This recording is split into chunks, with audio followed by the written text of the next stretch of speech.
ஒரு பெரிய காடு இருந்தது. அதில் பல விலங்குகள் வாழ்ந்தன. ஒரு நாள் அந்த காட்டில் ஒரு நதி வறண்டு விட்டது.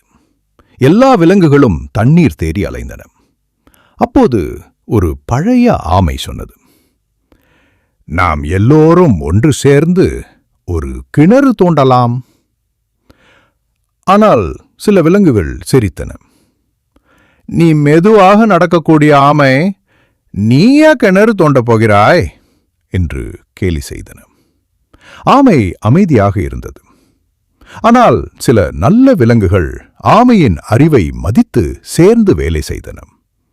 சில நாட்களில் அவர்கள் நல்ல கிணற்றை தோண்டி தண்ணீரை பெற்றனர். மற்ற விலங்குகள் பசியில் துவண்டு கொண்டிருந்தபோது ஆமை மற்றும் அதன் நண்பர்கள் தண்ணீர் குடித்து ஆரோக்கியமாக இருந்தனர்.